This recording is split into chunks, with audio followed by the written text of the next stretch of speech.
Welcome to Aaron Mahnke's Cabinet of Curiosities, a production of iHeartRadio and Grim and Mild. Our world is full of the unexplainable. And if history is an open book, all of these amazing tales are right there on display, just waiting for us to explore. Welcome to the Cabinet of Curiosities.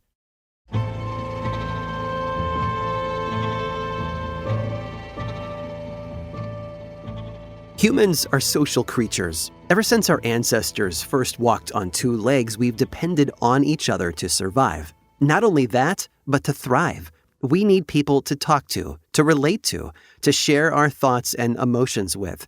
Life is already hard enough. We don't want to go it alone. Sometimes, though, we don't have a choice. We could be forced to venture out on our own, or we might be cast out of society. Or sometimes, like in the case of the lone woman of San Nicolas, we are left behind. In the summer of 1853, hunter George Nicolas landed on the tiny windswept island of San Nicolas off the coast of Southern California. He had come to the island on a mission to finally find the woman rumored to live there. Before long, they came upon a small hut where two dogs growled at the intruders. Sitting in the yard by a small cook fire was a figure in a dark cloak. As she rose to her feet to greet them, Nicolas realized that it was a woman wearing a dress made from cormorant feathers, and they were the first humans to interact with her in nearly 18 years. The lone woman of San Nicolas did not begin her life in isolation. When she was born in the early 1800s, she was a member of the Nicoleña. They were an indigenous group of about 300 people who had lived on the island for thousands of years. Shortly after the lone woman's birth, their way of life came to a violent end. In 1811, a ship full of Russian and native Alaskan seal hunters landed on the island in search of furs to trade. A conflict broke out, and the Alaskans and Russians massacred most of the Nicoleña men on the island. After they left, the population dwindled, until in 1835 there were only 7 people left. That November, the missionaries in Santa Barbara on the mainland sent a ship for the remaining Nicoleñas.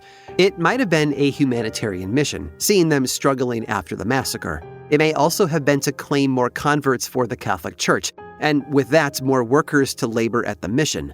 The sailors rounded up 6 of the Nicoleñas, but grew nervous when a storm started to brew. So they cast off, leaving the 7th person, a young woman, behind.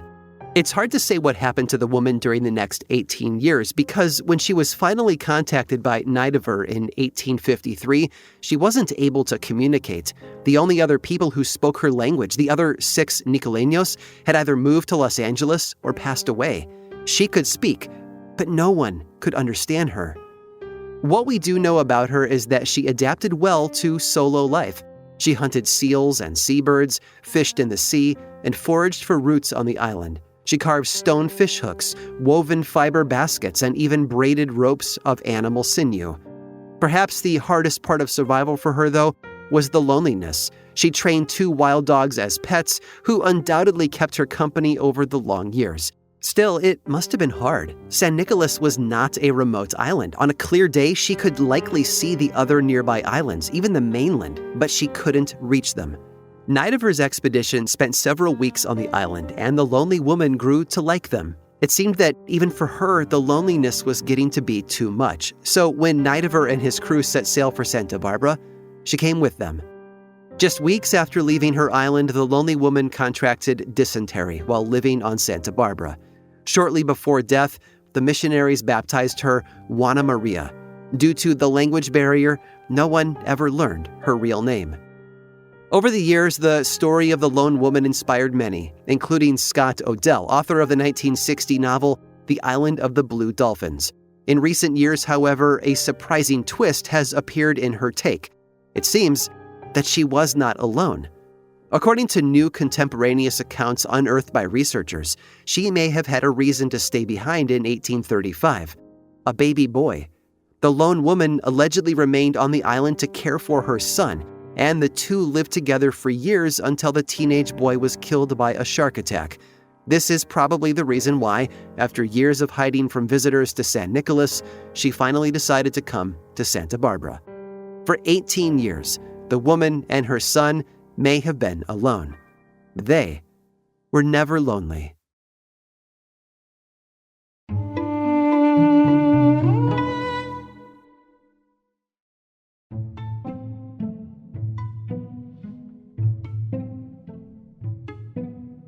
The fall of 1940 is often remembered as the darkest hour of World War II. France had just surrendered to the Nazis. The Allied forces had evacuated from Dunkirk, and England stood alone as the only major power facing Germany and Italy. In this moment of desperation, when victory seemed impossible, some British intelligence officers looked to the stars for hope. Or at least they turned to a man who claimed to be able to read them.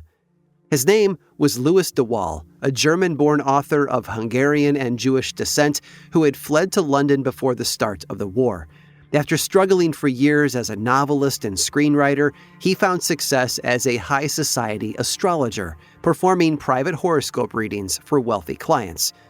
His career really took off when he published a book containing Hitler's horoscope. By analyzing the Führer's star sign, Taurus with Libra rising, he concluded that Hitler's success was all thanks to the positions of heavenly bodies, especially Saturn and Jupiter. Fortunately for the Allies, the stars foretold that Hitler's luck was about to run out. The book sold like hotcakes and eventually got the attention of MI5, Britain's domestic intelligence agency. They saw de Waal's work as a powerful propaganda tool, which would be made even more effective by bringing him on in an official capacity. Besides, it was already widely believed that Hitler took advice from a team of astrologers. Wasn't it high time that the Allies had their own stargazer? Churchill decided that it was at least worth a shot. De Waal was given a paycheck and an office, which he dubbed the Psychological Research Bureau. He took to the role with gusto, strutting about London in his new military uniform while continuing to publish astrology essays that predicted Germany's collapse. At least at first, that's all the intelligence agencies wanted from him. They saw astrology as a way of distracting the populace from the grim monotony of war. And by encouraging de Waal to continue predicting Hitler's demise, they could help him keep the nation's spirits up. But de Waal wanted to be more than just a propaganda tool.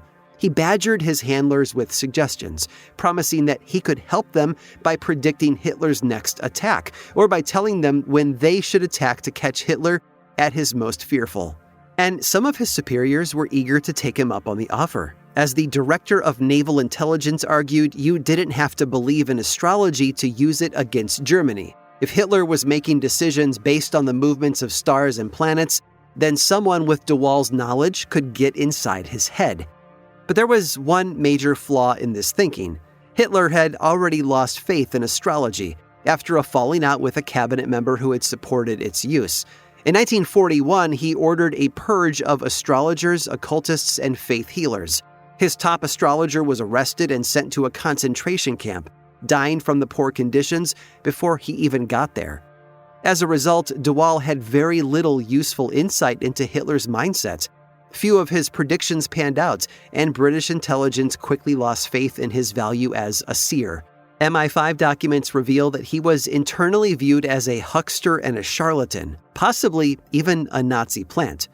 To get him out of their hair, they sent him on a tour of the United States, where he gave a series of presentations predicting Germany's defeat. It was far from the impressive role de Waal wanted, but he did end up having a massive impact on the war, even if he wasn't aware of it. The whole time that he was on their payroll, you see, British intelligence used de Waal as a smokescreen to cover for work being done by their codebreakers. Whenever the Allies foiled an attack that they shouldn't have known about, or landed their troops at exactly the right place, they spread the word that it was all thanks to de Waal's Psychological Research Bureau. In reality, the Allies didn't need astrology to predict Hitler's decisions. Alan Turing and a team of British mathematicians had already cracked the German Enigma code, allowing them to decipher messages radioed between Nazi commanders.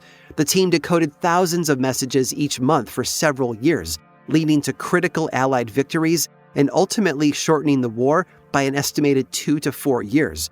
Of course, if the Nazis had known their code was cracked, they would have stopped using it immediately.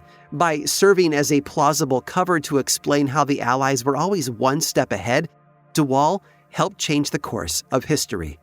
So, no matter how many times his predictions missed the mark, he was right about one thing. Hitler's defeat was indeed written in the stars.